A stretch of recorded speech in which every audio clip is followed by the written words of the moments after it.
passando, esse número xi vai aumentando de valor, e assim o número de mols da espécie que a gente chama de produto vai aumentando em relação ao inicial. Tá? Então, assim que a gente analisa essa expressão simples, né, mas para deixar claro da origem, né, das relações aqui. Então vamos agora ao xi, né, que seria o grau de avanço. Esse grau de avanço ele é introduzido também no contexto de equilíbrio químico, que vocês devem lembrar, né, para descrição formal pela físico-química. O xi é o mesmo, é o x que a gente aprende no ensino médio, né, para definir aquela variação de concentração para alcançar o equilíbrio, né. A diferença é que no ensino médio a gente usa x para não complicar, né, então a gente acaba super reduzindo, né, a complexidade do sistema para fins didáticos, e pela falta de letras, né, na físico-química e na física para se usar, a gente costuma usar letras gregas aí para não confundir a notação, tá? Mas é o mesmo x que vocês viram em outros contextos, inclusive na termodinâmica. A diferença é que aqui a gente vai estudar como se muda, não com relação ao avanço da reação em relação ao equilíbrio, mas sim a mudança desse valor de xi com relação ao tempo. Tá? Então, pensem só, né? Quanto mais rápido esse xi muda, né? Quanto mais esse valor aumenta com relação ao tempo, a gente imagina que maior seja a velocidade da reação, né? Então, quanto mais rápido a reação avança, mais veloz é aquela reação, né? Então, a gente define, né, considerando essa relação em vermelho, que o grau de avanço é mais ou menos a diferença aqui entre o número de mols da espécie J num certo instante de tempo em relação ao instante de tempo inicial, dividido pelo número estequiométrico. Lembrando que o número estequiométrico é uma grandeza, né, um valor positivo, né, que é obtido da proporção entre as espécies na equação química, né, dessa reação. Então, novamente, nesse mais ou menos, ele é determinado se a espécie é reagente ou produto. Vejam aqui, né, como é o sinal desse xi. Se a espécie for um produto, né, ou seja, a gente teria que ter um sinal positivo para a espécie, né? Vejam que NJ vai ser sempre maior ou igual a NJ0, porque é um produto. Então, a quantidade de espécie que é o produto vai ser sempre maior do que ou igual, né, a espécie, a quantidade daquela espécie no instante inicial, certo? Ela vai ser igual a isso, vai ser igual a isso somente no instante de tempo igual a zero, né, que seria o início da reação, e daí que vem o igual a zero. No instante de tempo t igual a zero, a gente tem que xi é igual a zero.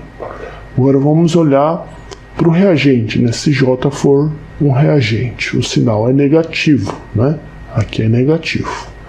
Ora, se a gente tem uma espécie que é reagente, o número de mols dessa espécie reagente vai ser menor do que o número de mols inicial. Então essa diferença aqui vai ser negativa. E aí vai cancelar com o negativo aqui na frente. Então o xi, independentemente se a gente está lidando com produto ou reagente, vai ser sempre maior ou igual a zero. Tá? Então, essa é a importância da gente definir bem, né, e discutir definições e não depois se embolar nas manipulações, né, nas análises adotando esses conceitos, tá? Então, a gente tem, por consequência, né, agora, né, aproveitando essas definições, essa definição importante que eu trabalhei, a velocidade de reação, ou velocidade global de reação, tá?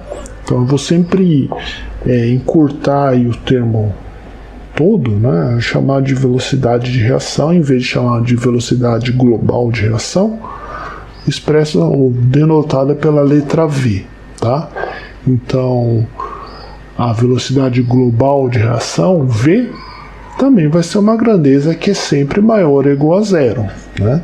Enquanto a velocidade instantânea pode ser negativa, por exemplo, no caso de um reagente, né, que seria a derivada da curva de concentração em função do tempo, a velocidade global de reação, a velocidade V, ela é uma grandeza sempre positiva, tá? Não existe velocidade de reação negativa, tá?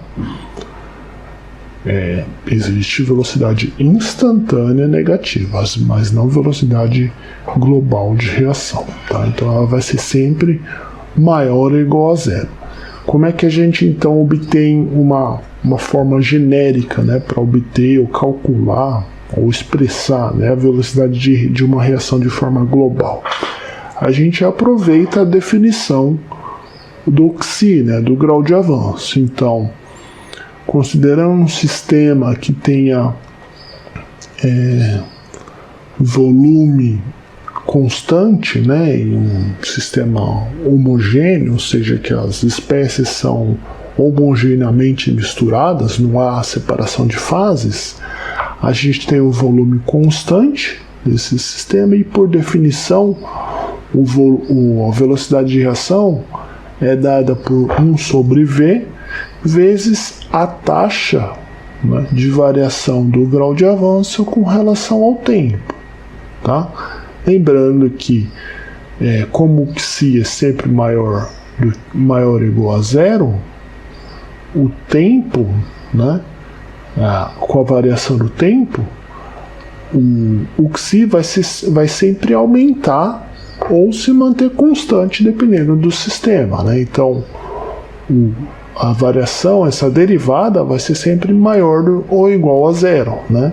E como o volume também é positivo, né, sempre maior ou igual a zero, a gente tem velocidade de reação, velocidade global de reação maior ou igual a zero, tá? Então, as definições estão coerentes entre si, tá? Então, a partir desta definição em relação ao grau de avanço, a gente escreve uma expressão, uma definição para a velocidade global de reação, aproveitando dados que a gente tem disponíveis experimentalmente, como a concentração, tá?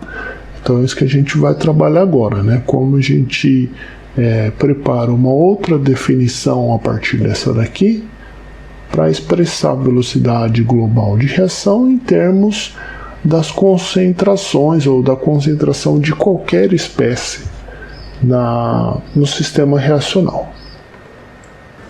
Bom, então agora a gente vai tentar deduzir a expressão para a velocidade global de reação em termos das concentrações das espécies, né, de forma bem genérica.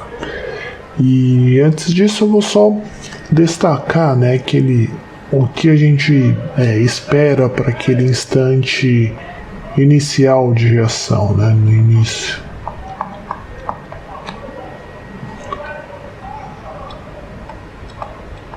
No instante do início de reação, né, a gente assume t igual a zero, né, o tempo igual a zero, e portanto também, né, o Xi é igual a zero, né? Ou seja, não houve avanço da reação, né? O grau de avanço da reação é zero. Conforme o tempo vai passando, esse número aqui, Xi, vai aumentando em valor, né?